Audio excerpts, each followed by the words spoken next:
We don't do that as parents. We don't give them a gift or something that they want once every 10 years and say to them, well, hey, here you go. Make it a good one because you're not getting anything else for another 10 years. No, we give our kids everything that we can possibly give them within our means. But God doesn't have that limit of within our means. He's God, and He loves giving us gifts, just like we love giving our kids gifts.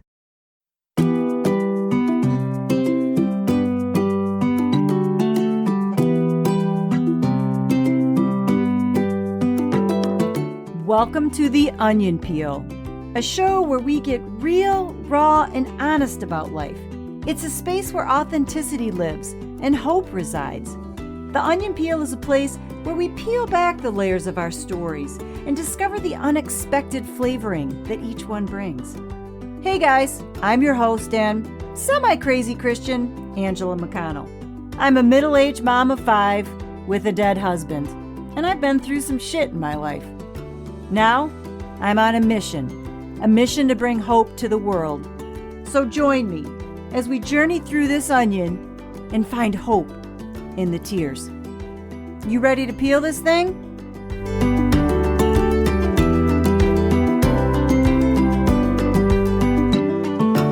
Hi guys, welcome to The Onion Peel.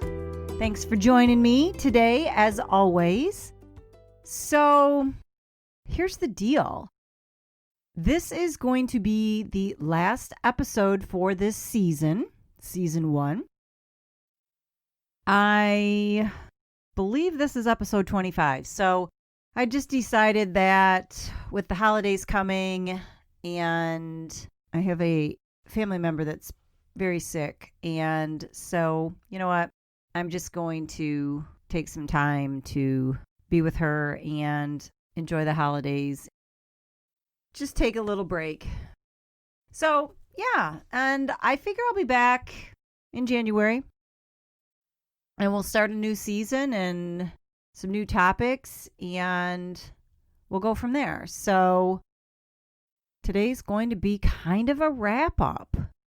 I think I want to talk about how the house came full circle and discuss what full restoration looks like in a very particular area and to see that God does do miracles.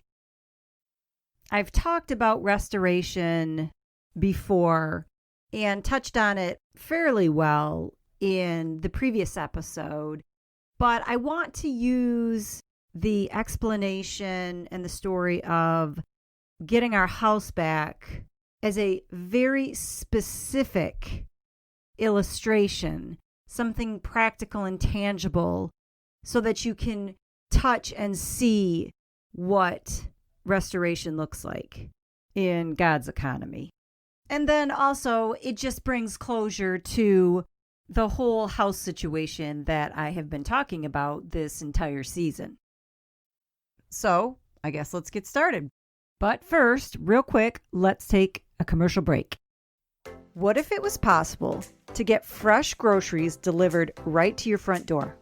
Think of all the time that you'd have. Well, Instacart gives you unlimited grocery delivery for one low monthly fee. Way better than the other guys that nickel and dime you every time you use their app.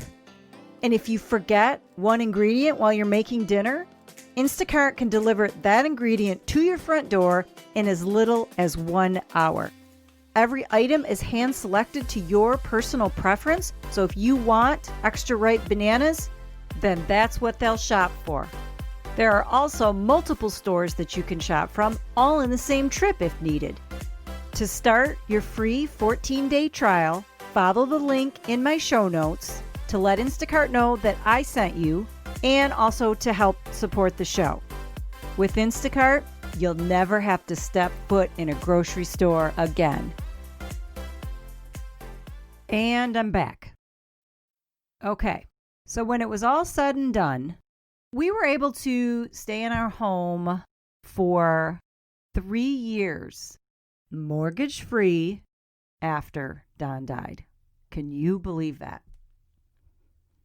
3 years.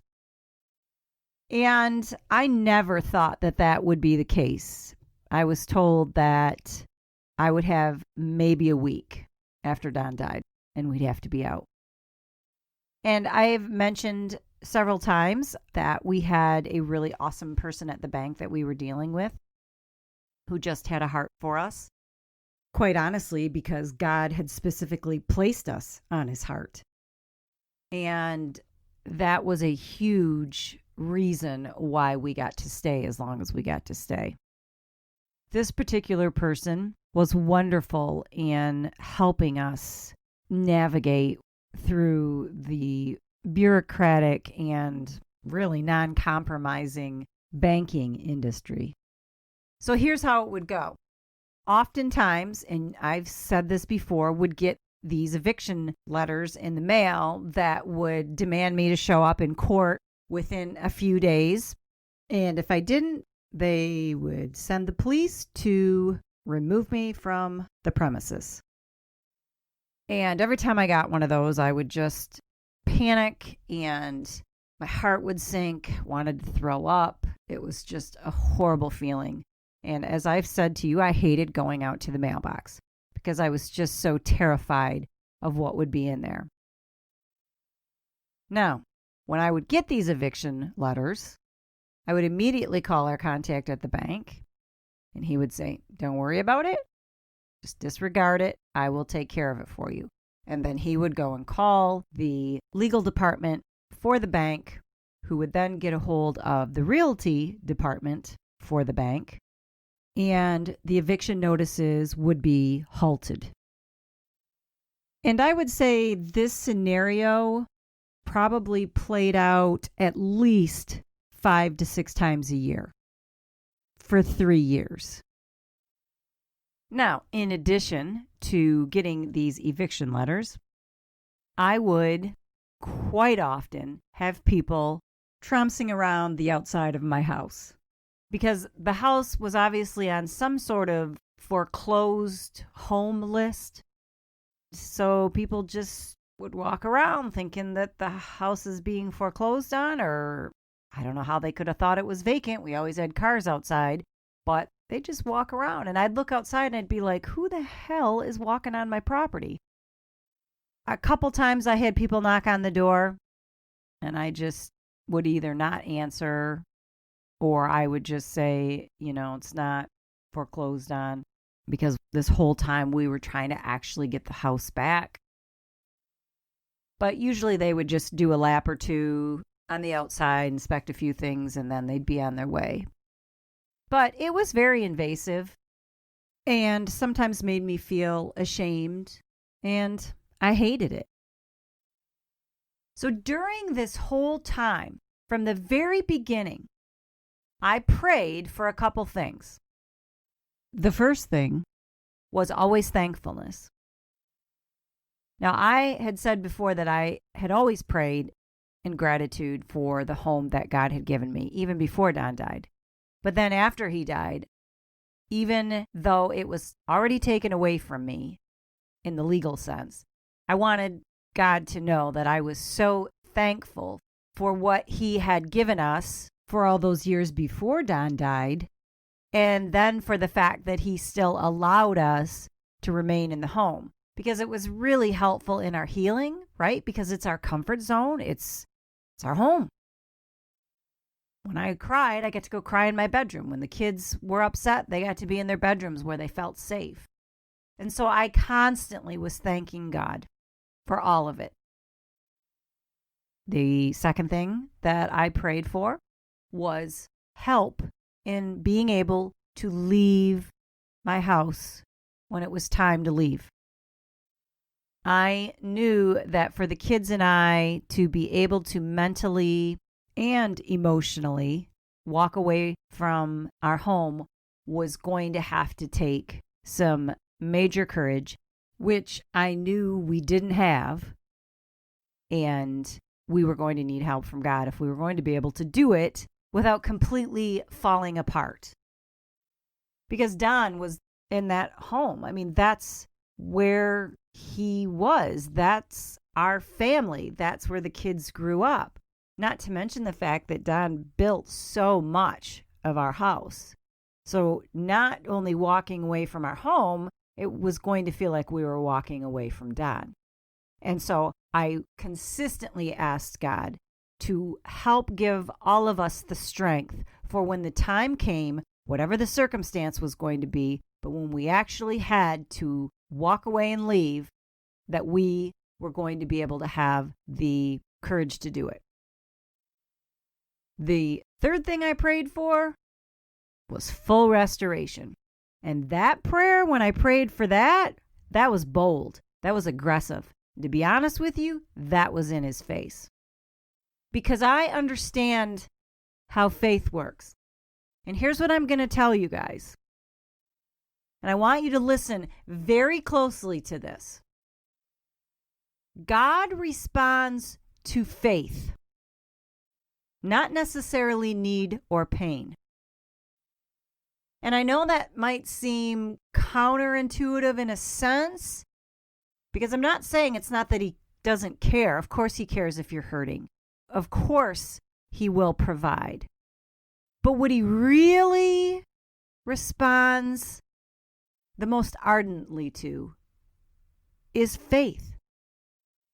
You guys, he went to the cross and died for us to be able to not only give us eternity with him in a place of splendor, but for us to have that splendor here on earth, for us to have victory, favor, blessing, wonderment, beauty, and restoration here on earth.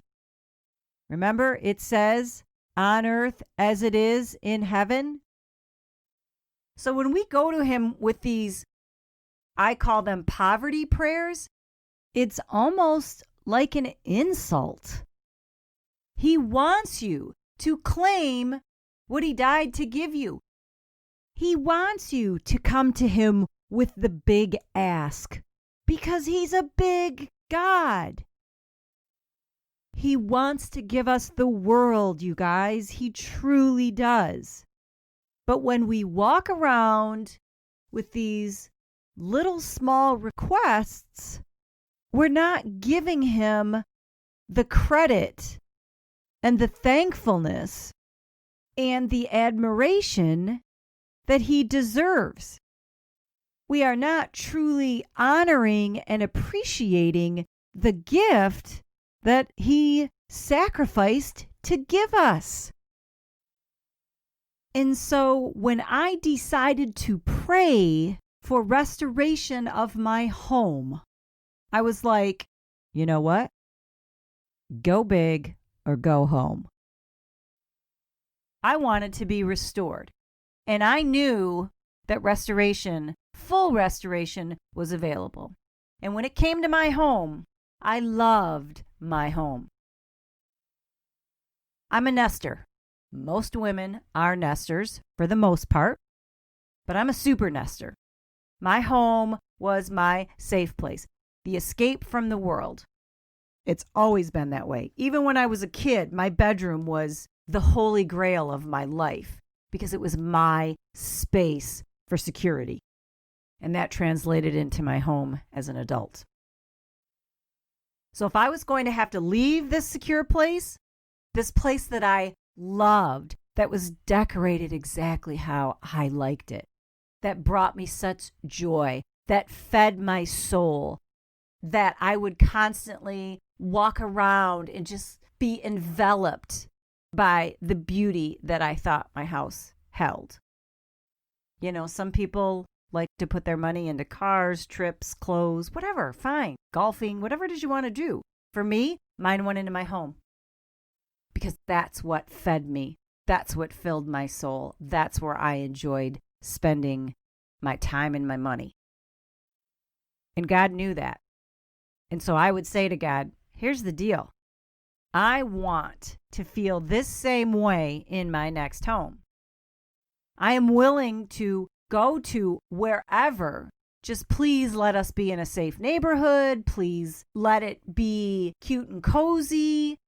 I don't really care. I just need to have it feed my soul. I need to walk into it and just go, oh my gosh, I love it. And that was a lot to ask, considering I didn't have any money to even really buy a house at this point. And believe me, I demanded that.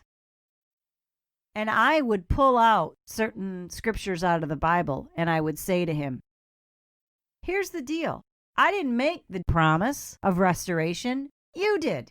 So if you don't follow through on your promise of restoration, full restoration, the kind of restoration you died so I could have, well then, I guess that would make you a fraud.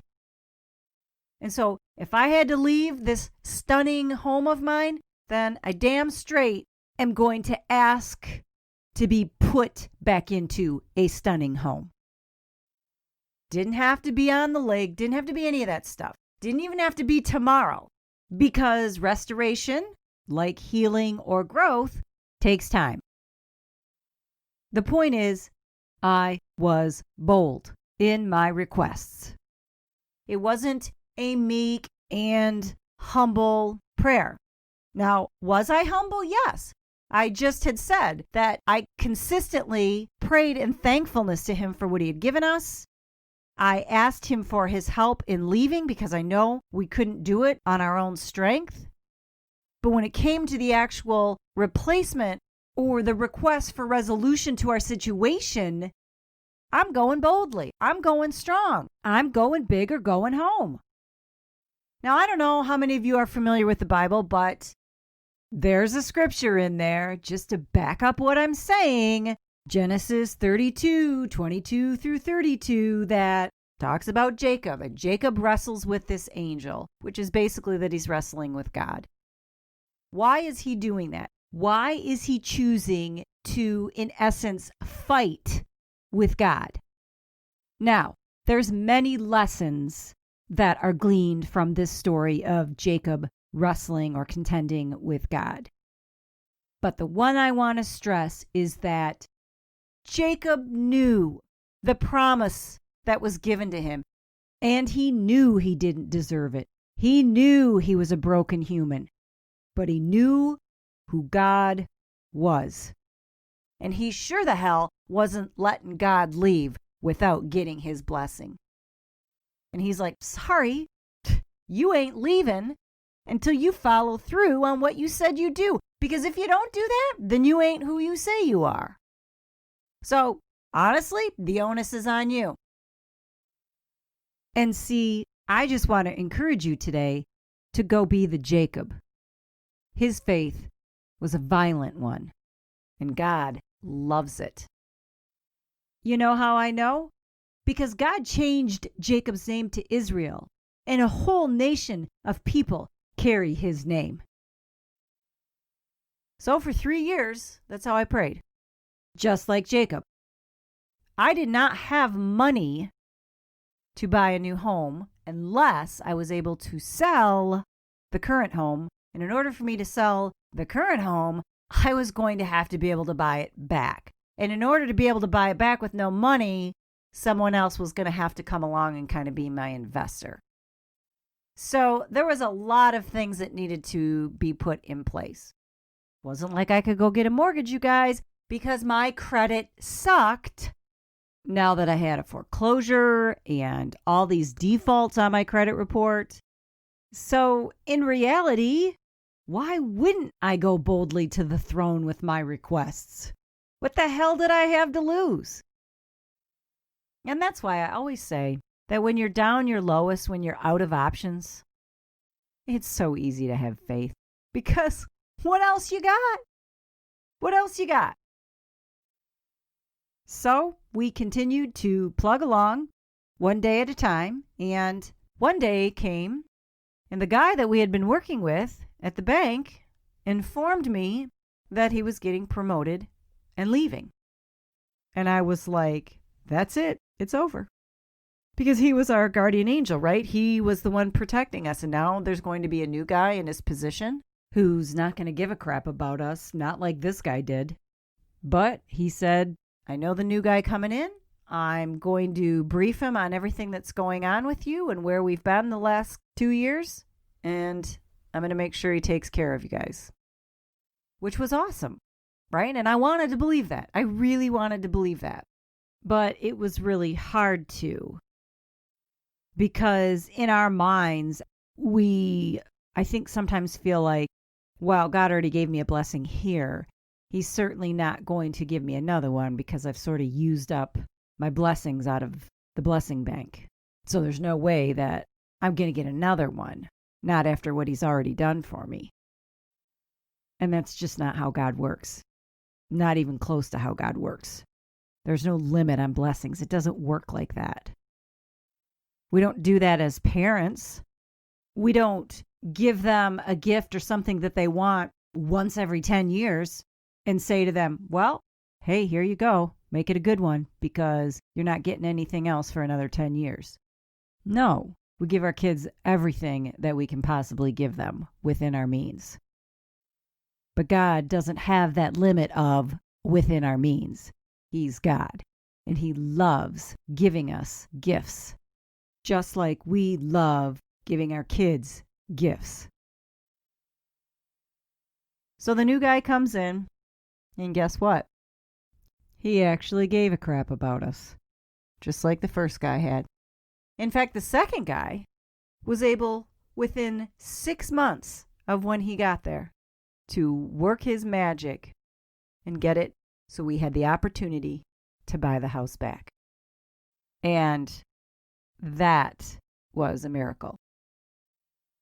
For any of you that are in the banking industry, you know that that does not happen. Not after it's been foreclosed upon, sold at auction, and bought back by the bank. But somehow we were able to have the opportunity to buy our home back for the amount that we defaulted our loan for. It's really unheard of.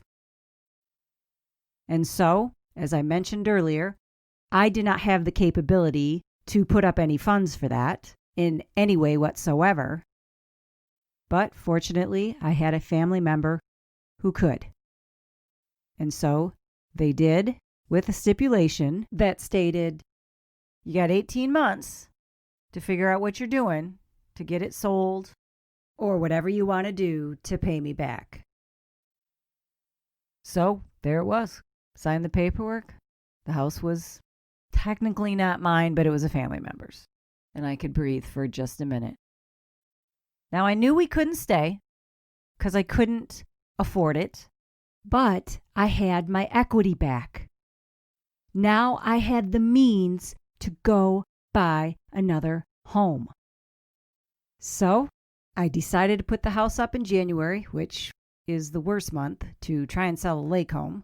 I thought, well, you know what? I'm going to do it. And I'm going to try and do it first without a realtor, just so I can hopefully make back as much money as I could. I literally, out of spur of a moment, went around taking some pictures and thought, I'm just going to upload it onto one of the online home selling sites. I put it up about 10:30 at night, loaded the pictures, put the price on, and went, we'll just see what happens, you know. The next morning, 8:30 a.m., get a phone call from a realtor. People want to come see my house. They're the people that bought my house. I sold my house within not even 12 hours. I couldn't believe the house sold that fast. And at the price I put it up for. And I started to wrap my mind around the fact of, holy moly, like I've got a lot of equity now that I'm going to have in my pocket to go buy a home. It was far beyond what my expectation was. I mean, so far beyond. I never thought that if I put it out there for the price I did, that somebody would jump on it that fast. Never. I was just sort of throwing up a test balloon and testing the waters. So all of a sudden, I'm like, well, shoot, I can probably go buy a brand new house with this amount of money. Whoa. And when I started looking at houses, I couldn't believe the houses that I could actually now look at. And I decided that, you know what? I'm buying a new house. And you want to know why? Because I don't want to worry about windows and roofs being replaced and caulking needing to be done for siding and, oh, you need a new furnace. I ain't got time for that. I got kids to raise, and I'm a single parent, and that's what I need to focus on. And so I bought a brand new home. It was right in the last 6 weeks of getting finished. So I got to pick out countertops and paint colors and what tile I wanted for my bathrooms and all that fun stuff for a brand new, all brick, with a finished walkout basement, 5-bedroom home. And I'm not saying that to brag in any way or say, look at me. I'm sharing it to illustrate what God can and will do to restore you.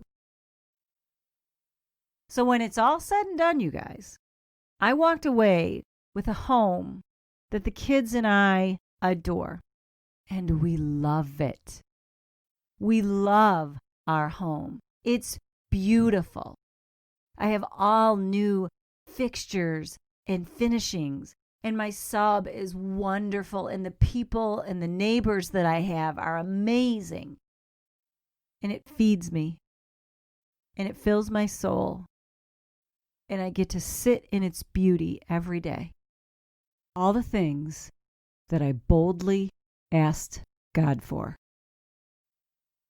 We rose up from decimation, and we were restored. I had nothing financially, nothing. I sold everything. And then God comes along because I went boldly to the throne and I said, this is what you say restoration looks like. And I want it. I wrestled him for it. And look, I didn't pull any punches. When I went to him with my request for restoration, I would literally pull out the dictionary and I would pull up the definition of the word restoration. And I would say, just in case you had forgotten what restoration means, please allow me to refresh your memory. Yeah, I was that sarcastic with them because that's just kind of me. And I would begin to recite the definition of restoration. And I quote, a return of something to a former, original, normal, or unimpaired condition. Restitution of something taken away or lost. A putting back into a former position. Boom. Mic drop. There it is.